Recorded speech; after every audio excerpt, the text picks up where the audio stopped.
Chapter 7. Of hiding our grace under the guard of humility.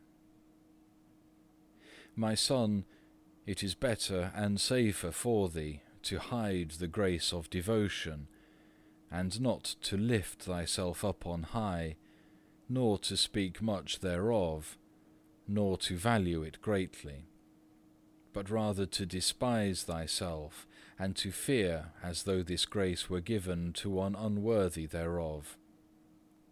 Nor must thou depend too much upon this feeling, for it can very quickly be turned into its opposite. Think, when thou art in a state of grace, how miserable and poor thou art wont to be without grace. Nor is there advance in spiritual life in this alone, that thou hast the grace of consolation, but that thou humbly and unselfishly and patiently takest the withdrawal thereof, so that thou cease not from the exercise of prayer, nor suffer thy other common duties to be in any wise neglected. Rather do thy task more readily, as though thou hadst gained more strength and knowledge, and do not altogether neglect thyself because of the dearth and anxiety of spirit which thou feelest.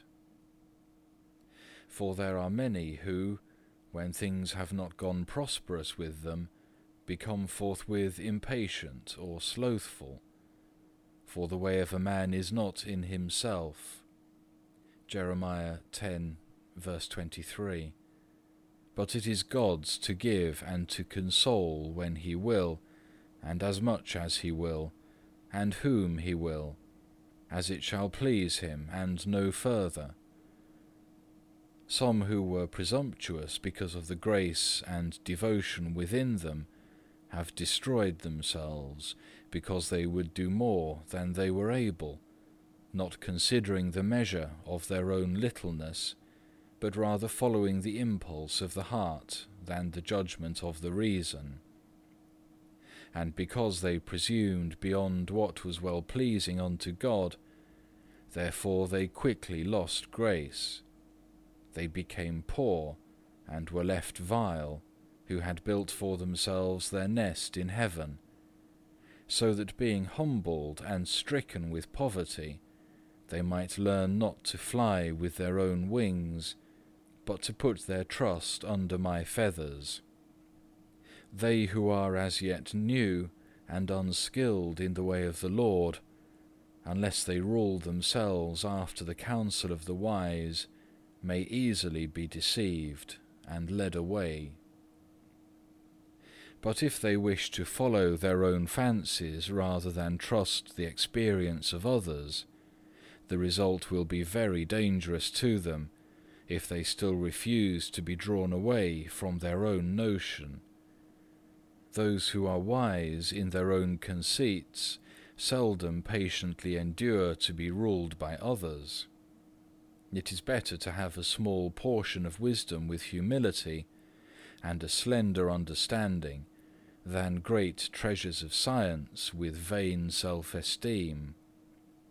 It is better for thee to have less than much of what may make thee proud.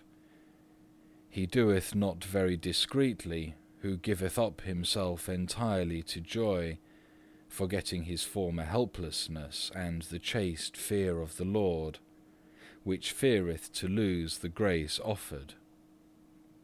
Nor is he very wise, after a manly sort, who in time of adversity, or any trouble whatsoever, beareth himself too despairingly, and feeleth concerning me less trustfully than he ought.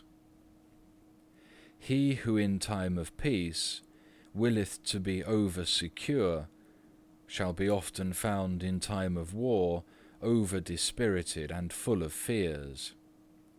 If thou knowest always how to continue humble and moderate in thyself, and to guide and rule thine own spirit well, thou wouldest not so quickly fall into danger and mischief.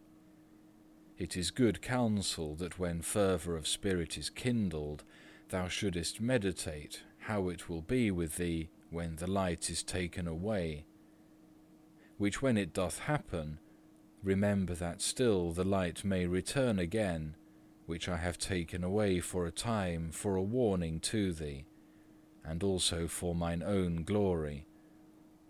Such a trial is often more useful than if thou hadst always things prosperous, according to thine own will.